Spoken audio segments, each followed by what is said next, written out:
Um outro assunto, hein? Ontem começou aí o julgamento, né, dos irmãos Lúcio e Gedel Vieira Lima, né? E o esses não faziam parte do sistema bancário, né, Zé Paulo? Eles preferiam guardar em casa mesmo, né? Eles bancarizaram, eles tinham dinheiro para emprestar. 51 milhões de reais no apartamento em Salvador. Mas sabe o que me chamou a atenção? O voto do decano Celso de Mello tem mais de 200 páginas. É uma por nota. É para aguentar, hein? Por isso foi interrompido de novo e vai continuar na semana. Ele vai ler até a aposentadoria dele em novembro. Mas precisava tanto, assim, 200 páginas. Eu não sei, o ministro Celso de Mello é brilhante, né? Ele dá verdadeiras aulas, né? Os seus votos são didáticos. Ah, mas faz um resuminho lá e depois faz uma leitura dinâmica, né? Depois manda o voto inteiro para eu nem sei se é brilhante, né? Porque muitas vezes o cara na verborragia e usando termos técnicos, muitas vezes incompreensíveis para nós leigos, parece brilhante, mas eu não sei se é de fato. Não é o caso do Celso de Mello. O Celso de Mello é o verdadeiro mestre dos outros ministros, né? O Zé Paulo citou o Supremo Tribunal Federal e tem uma ação importante hoje no Supremo que vai discutir se a Justiça Militar pode julgar crimes militares praticados por civis em tempo de paz. Então, a discussão é se um civil que comete um crime em tempo de paz, ou seja, em que não há guerra declarada, ou uma garantia de lei de ordem, enfim, qualquer instrumento que dê o poder de um determinado território às Forças Armadas, se esse crime cometido por um civil deve ser julgado pela Justiça Militar ou pela Justiça Civil. Mesmo não envolvendo um militar? Então, envolvendo um militar. Esse caso chega à Suprema Corte a partir da recusa de um cidadão que se chama Renato da Silva Neves, morador do Complexo do Alemão, de se submeter à abordagem e revista por militares do Exército, membros da Força de Pacificação. Para a Defensoria Pública, a decisão de Renato é um crime comum, de desobediência. Já para a Justiça Militar, ou para aqueles que advogam do que será defendido pela Justiça Militar no Supremo Tribunal Federal, ele cometeu um crime militar, porque aquele território ali, a segurança daquele território estava sendo feita pelas Forças Armadas. A relatoria do caso é do ministro Ricardo Lewandowski. O plenário do Supremo ainda vai analisar uma ação de constitucionalidade sobre competência da Justiça Militar e atuação das Forças Armadas na GLO. Para o Ministério Público, a Constituição prevê que as Forças Armadas no combate ao crime, ou melhor, prevê as Forças Armadas no combate ao crime, mas contesta a ampliação demasiada da competência da Justiça Militar, abre aspas, ao chamar de crime militar aquilo que não é, desvirtuando o sistema constitucional. É um debate interessante, né? Aí seria um desacato, é isso? Então, o que é um desacato civil e o que é uma desobediência militar? É isso que vai ser debatido hoje, supostamente, pelo Supremo Tribunal Federal. Se ele não é um militar...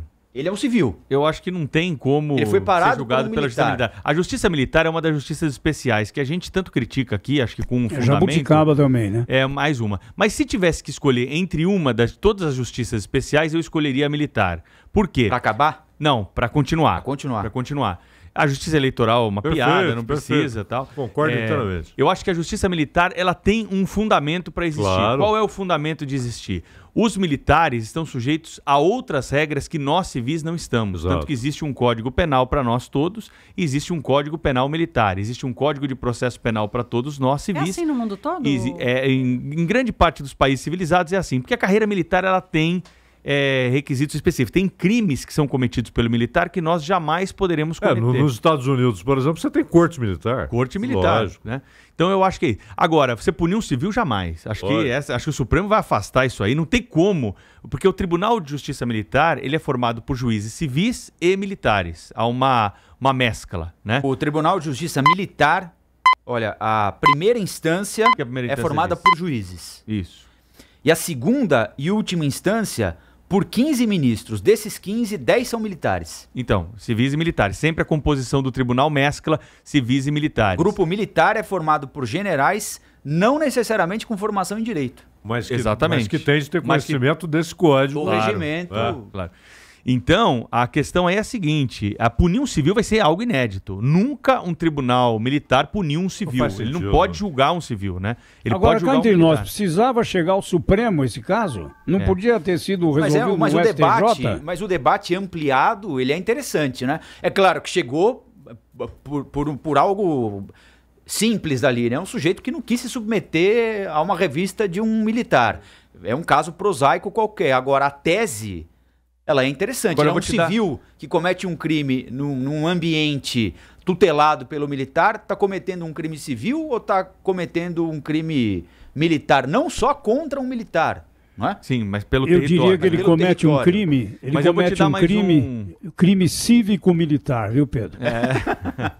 O Zé Paulo já tá... Já tá fazendo piadinha, o ministro hein, Zé Abraham Paulo? Weintraub. O aí, ministro né? vai ligar aqui. Não, piadinha não, eu estou enquadrando. É, o ministro vai ligar aqui. Eu vou te bravo dar mais com um você. elemento. A tendência no Brasil é para se tirar crimes da justiça militar e se levar para a justiça comum. Você acha que essa é a crimes tendência? é a tendência.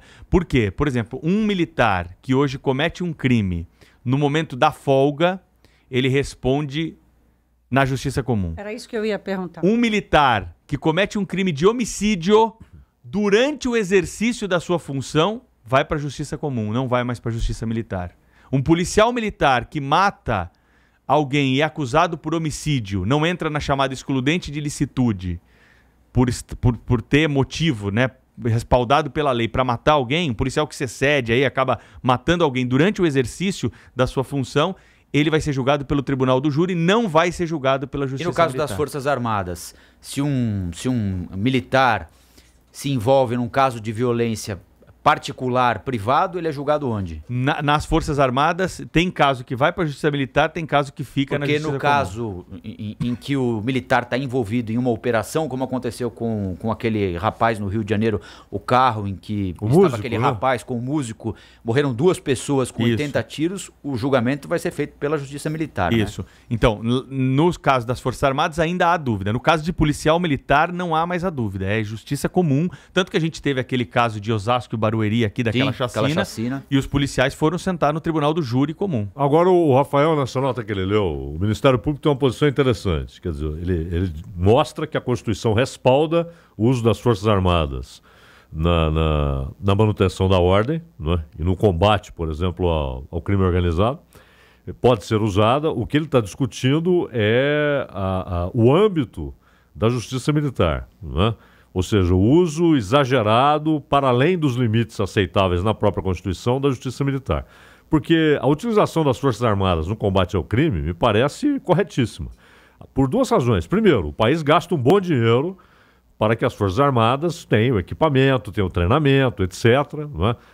O país não vive uma situação de guerra, mas tem, em alguns momentos, a configuração de uma guerra interna. Perde o controle do território. Exato. Quando você tem a perda de território, que o Estado não tem controle. Ontem a gente viu aqui um exemplo banal. O prefeito de São Paulo dizendo, até há pouco tempo tinha área no centro de São Paulo, estamos falando de um lugar afastado, no centro de São Paulo, que o Estado, ele usou essa expressão, né? Não entrava. E agora está entrando. Não entrava, não punha o pé. Não é? Não podia ir lá fazer uma campanha de vacinação, não podia fazer nada. Não é isso? Então, e acaso... O Rio tem muita área, sim. O Rio Exato. de Janeiro E tem outra muita coisa, não é que você tem uma área que tem um cara dominando com 38 na cintura, não é? Mas com um Kalashnikov. Então, é claro que as Forças Armadas devem ser usadas assim. Agora, a questão, eu acho que o Pedro deu aí a definição perfeita, né? Para o que o bom senso e a Constituição indicam, né?